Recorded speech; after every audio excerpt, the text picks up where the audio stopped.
నమస్తే, welcome to our channel. నేను ప్రియాంకర.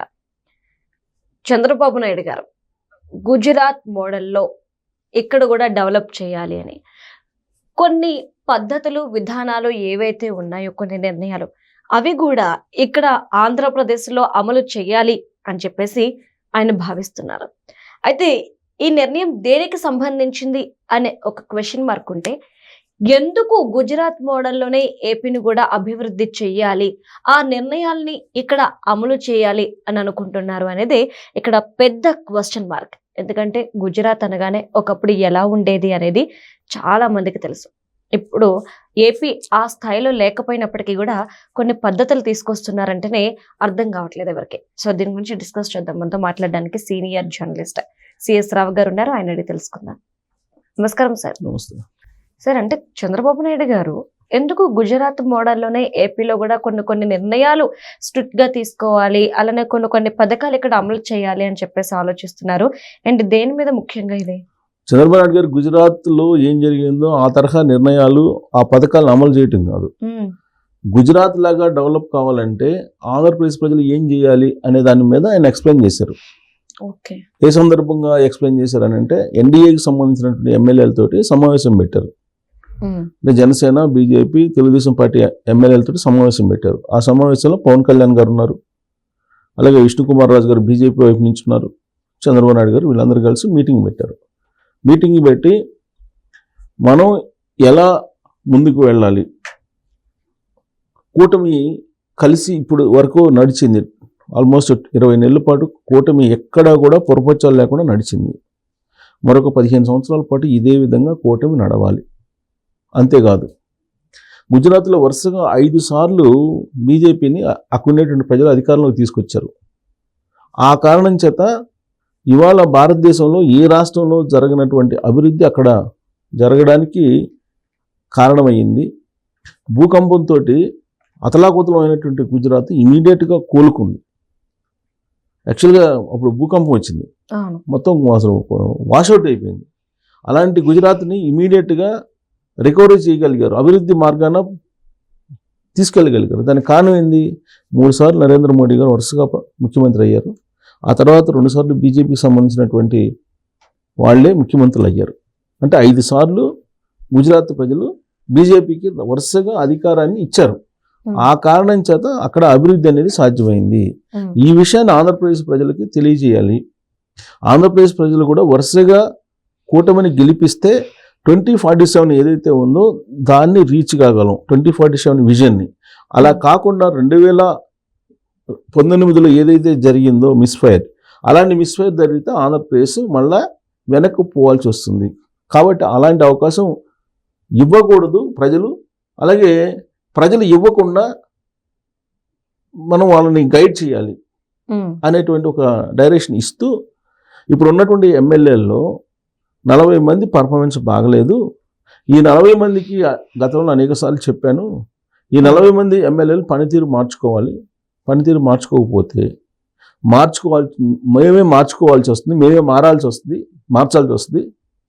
కాబట్టి మీరు గమనించండి అని చెప్పేసి ఎమ్మెల్యేలకు సంబంధించి ఎవరెవరైతే పర్ఫార్మెన్స్లో వెనకబడి ఉన్నారో వాళ్ళందరికీ కౌన్సిలింగ్ ఇవ్వడానికి చంద్రబాబు నాయుడు గారు రెడీ అయ్యారు. అసెంబ్లీ సమావేశాలు ప్రజెంట్ జరుగుతున్నాయి, బడ్జెట్ సమావేశాలు. ఈ బడ్జెట్ సమావేశాల సందర్భంగా ఎమ్మెల్యేలు పిలిచి ముఖాముఖి 1-to-1 కూర్చోబెట్టి చంద్రబాబు నాయుడు గారు కౌన్సిలింగ్ ఇచ్చడానికి సిద్ధమయ్యారు. ఎందుకు సిద్ధమయ్యారంటే, గుజరాత్ మోడల్లో అభివృద్ధి జరగాలంటే వరుసగా 5 సార్లు గెలవాలి, కూటమి ప్రభుత్వం రావాలి. అది రావాలంటే ఈ 40 మంది మారాలి. ఎవరైతే పూర్ పర్ఫార్మెన్స్లో ఉన్నారో ఎమ్మెల్యేలు వాళ్ళు మారాలి. వాళ్ళు మారితే అప్పుడు అభివృద్ధి అనేది అంతా కనిపిస్తూ ఉంది. అలాగే ప్రజల్లో ఈ 40 మంది ఎమ్మెల్యేలు ఎవరైతే వెనకబడినారో వీళ్ళు ప్రజల్లోకి వెళ్ళకపోతే కనుక రాబోయే రోజుల్లో ప్రజలు కూడా అంతే దూరాన్ని మెయింటైన్ చేస్తారు కదా అభ్యర్థులకి, ఎమ్మెల్యేలకి. అది కూటమికి నష్టం. కాబట్టి మీరు ఈ 40 మంది ఖచ్చితంగా మీరు ప్రజల్లోకి వెళ్ళాలి. ఎలా వెళ్ళాలి, ఏం చేయాలి, మీ పర్ఫార్మెన్స్ ఎక్కడ లోపాలు ఉన్నాయి అనేది చెప్తానని చెప్పారు. పవన్ కళ్యాణ్ గారు కూడా డైరెక్షన్ ఇచ్చారు అదే మీటింగ్లో. ఏమిచ్చారు? కూటమిని చీల్చాలని చెప్పి వైఎస్ఆర్ కాంగ్రెస్ పార్టీ రకరకాల ప్రయత్నాలు, జిమ్మికులు చేస్తూ ఉంది. మీరు జాగ్రత్తగా ఉండాలి, చాలా జాగ్రత్తగా ఉండాలి. ఒకవేళ ఏదైనా మీకు ఇబ్బందులు కలిగితే లేదా మీకు ఏమైనా అవగాహన లోపం భేదాభిప్రాయాలు ఉంటే మీరు రహస్యంగా పరిష్కరించుకోండి, అంతే తప్ప రోడ్డును పడద్దు. మీరు మాట్లాడుకొని మీరు 4 గోడల మధ్య పరిష్కరించుకోండి, అంతే తప్ప మీరు రోడ్డును పడితే రాష్ట్రానికి నష్టం జరిగింది. మీరు గుజరాత్ను గుర్తుపెట్టుకోండి, గుజరాత్ అభివృద్ధిని గుర్తుపెట్టుకోండి. గుజరాత్లో ఏ విధంగా ప్రభుత్వం స్థిరమైనటువంటి ప్రభుత్వాన్ని ఏర్పాటు చేసినందువల్ల పారిశ్రామికవేత్తలు వచ్చారు. అక్కడ ఇప్పుడు మొత్తం నగరాలు వరుసగా మహారాష్ట్ర నుంచి కూడా అక్కడికి వెళ్ళేతున్నటువంటి డొలెరా నగరం ఉంది. అక్కడ ఒక పెద్ద నగరం అక్కడ వస్తుంది. అక్కడ అసలు ఆ నగరాన్ని చూస్తే ప్రపంచంలో ఎక్కడ అధునాతనమైనటువంటి టెక్నాలజీ తోటి లేనటువంటి నగరం అక్కడ కనిపిస్తుంది. డొలెరా నగరం మొత్తం అండర్ గ్రౌండ్లో ఉంటాయి. మొత్తం ఇది ఎలక్ట్రిసిటీ, వాటర్ పైపులు, వాటర్ కూడా మొత్తం కిందే. అసలు ఎక్కడి నుంచి వాటర్ వస్తున్నాయి కూడా తెలియనటువంటి పరిస్థితి అక్కడ.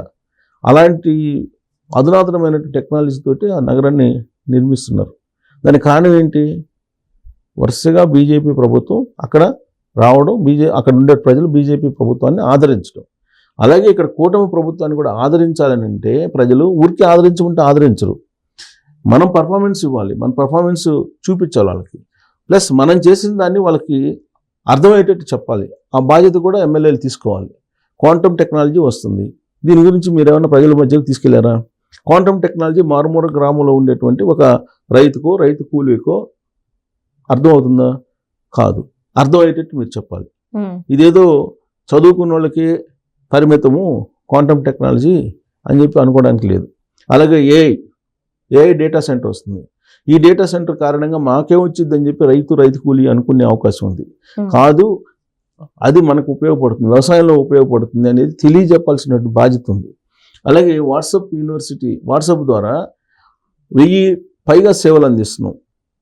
మీరే దాన్ని ఉపయోగించట్లా, ప్రజలకు ఏం చెప్తారు? ఇవన్నీ ప్రజలకు కనుక అలవాటు చేస్తే మన ప్రభుత్వం పనిచేస్తుంది అనేటువంటి ఫీలింగ్ ప్రజలకు కలుగుతుంది. అప్పుడు మళ్ళీ ఆదరిస్తారు. అలా కాకుండా మీ పాటికి మీరు ప్రజలకు దూరంగా ఉంటూ, నా పాటికి నేను విధానపరమైన నిర్ణయాలు తీసేసుకొని అభివృద్ధి దిశగా మేము వెళ్తూ ఉంటే మధ్యలో ప్రజలకి మనకి గ్యాప్ వస్తుంది. ఇది మంచిది కాదు. ఈ గ్యాప్ని తొలగించడానికి ఆల్రెడీ క్లస్టర్స్ ఏర్పాటు చేసాం పొలిటికల్గా. వాటి బూత్ లెవెల్ కల్లా ఇది వెళ్ళిపోవాలి. అభివృద్ధి ఏం చేస్తున్నాం, సూపర్ 6 ఏ విధంగా అమలు చేస్తున్నాం, అలాగే ఏ విధంగా సుపరిపాలన అనేది జరుగుతుంది, వీటన్నిటిని క్లియర్గా పబ్లిక్ అర్థమయ్యేలాగా చెప్తే సక్సెస్ అవుతాము. నరేంద్ర మోడీ గారు కూడా అదే చేశారు గుజరాత్లో. ఈ మధ్యకాలంలో ఢిల్లీ సతీ సమేతంగా వెళ్ళారు లోకేష్ గారు, మోడీ గారి ఆహ్వానం మేరకు. ఆ సందర్భంగా లోకేష్ గారు అడిగారు, వరుసగా మీరు గెలుస్తున్నారు కదా, వరుసగా మీరు 3 సార్లు ప్రధానమంత్రి అయ్యారు, అంతకుముందు 3 సార్లు ముఖ్యమంత్రి అయ్యారు, ఏంటి విక్టరీకి సీక్రెట్ ఏంది అని అడిగారు ఎవరు? లోకేష్ గారు. అడిగితే ఆయన ఇచ్చినటువంటి రిప్లై చాలా సింపుల్గా ఇచ్చారంట. ఏం లేదు, ప్రజలకి మంచి చేస్తున్నాను అనేటువంటిది నాకు 100% అనిపించినప్పుడు నేను ఎవరేమనుకున్నా అది చేస్తాను. నా మనసులో ప్రజాసేవ కనిపిస్తుంది అని అది చేసుకొని పోతాను, ప్రజలు నన్ను ఆదరిస్తున్నారు, అంతకుమించి ఏం లేదు అని చెప్పారంట. అలానే ఆంధ్రప్రదేశ్ ప్రజలకు ఏం కావాలో చంద్రబాబు నాయుడు గారికి తెలుసు, అదే ఆయన చేస్తున్నారు. చేసిన దాన్ని ప్రజలకు తీసుకెళ్లాల్సిన బాధ్యత ప్రజల వద్దకి ఎమ్మెల్యేల మీద ఉంది. అది చేస్తే ఆటోమేటిక్గా కూటమి ఏదైతే పవన్ కళ్యాణ్ గారు అనుకుంటున్నారో, చంద్రబాబు గారు అనుకుంటున్నారో, ఖచ్చితంగా 5 సార్లు ఇస్తారు ఆంధ్రప్రదేశ్ ప్రజలు. 2014 నుంచి 19 వరకు ఏం జరిగింది?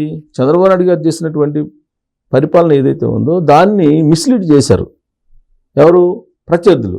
మిస్లీడ్ చేసిన దాన్ని ప్రజలకు అర్థమయ్యేలాగా చెప్పలేకపోయారు. ఆ రోజున తెలుగుదేశం పార్టీ అప్పుడు కూడా కూటమే చెప్పలేకపోయారు. దాంతో ఇవన్నీ గ్రాఫిక్స్ అనుకున్నారు. చంద్రబాబు నాయుడు గారిని ఓడించారు 2019లో. సీన్ కట్ చేస్తే ఎంత నష్టం జరిగిందో అర్థమైంది. సో ప్రజలకు కూడా తెలుసు. ఇప్పుడు ఒకవేళ పొరపాటున మనం ఈ ప్రభుత్వాన్ని కాదని ప్రత్యామ్నాయంగా వేరే దాన్ని తీసుకొస్తే అభివృద్ధి అనేది ఎలా ఆగిపోతుంది అనేది వాళ్ళకి అవగాహన వచ్చింది. ఇప్పుడు 2019 నుంచి 2024 వరకు చూశారు కాబట్టి. సో వాళ్ళు తప్పు చేయడానికి సిద్ధంగా లేరు, కానీ వాళ్ళని వేరే వైపు ఆలోచించేటువంటి అవకాశం మనం ఇవ్వకూడదు. అందుకే ఈ 40 మంది మారాలని చెప్పి ఆయన క్లాస్ బీకారు.